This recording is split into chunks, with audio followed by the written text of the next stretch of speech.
Presiden Joko Widodo dan DPR RI memiliki kesamaan pandangan untuk mendukung pemilu dilaksanakan dengan sistem proporsional terbuka. Kesamaan itu terlihat dari hasil penjelasan pihak pemerintah dan DPR di sidang Mahkamah Konstitusi tentang uji materi sistem pemilu.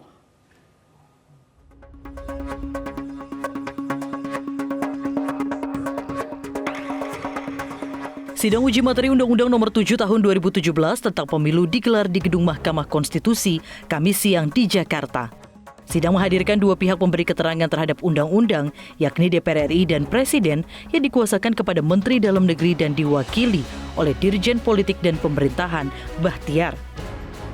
Dalam penjelasannya, DPR meminta Mahkamah Konstitusi untuk konsisten terhadap putusan nomor 2224 PUU 6 tahun 2008 sehingga pemilu tetap pada proporsional terbuka. Menurut DPR, jika pemilu kembali menggunakan sistem proporsional tertutup, maka demokrasi akan berjalan mundur.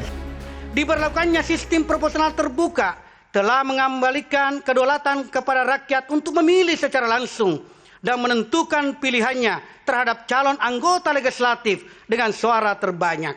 Hal tersebut akan menciptakan suatu keadilan, tidak hanya bagi calon anggota legislatif, melainkan juga bagi rakyat dalam menggunakan hak pilihnya, meskipun ia tidak bergabung sebagai anggota partai politik peserta pemilu.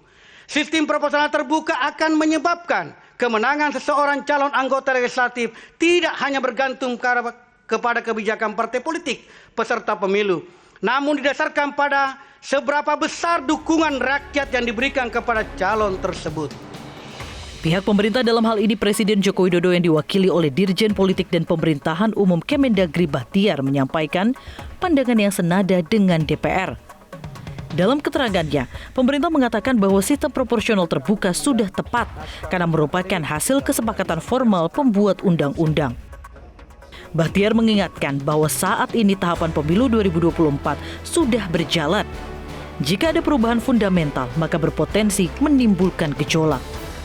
Menyatakan Undang-Undang Nomor 7 Tahun 2017 tentang Pemilihan Umum tidak bertentangan dengan Undang-Undang Dasar Negara Republik Indonesia tahun 1945 dan tetap mempunyai kekuatan hukum mengikat. Mahkamah Konstitusi menyelenggarakan sidang uji materi Undang-Undang Pemilu. Pemohon beralasan Undang-Undang Pemilu dengan proporsional terbuka memunculkan caleg yang tidak memiliki ikatan dengan ideologi dan struktur partai politik. Dari Jakarta, Tim Liputan MGN.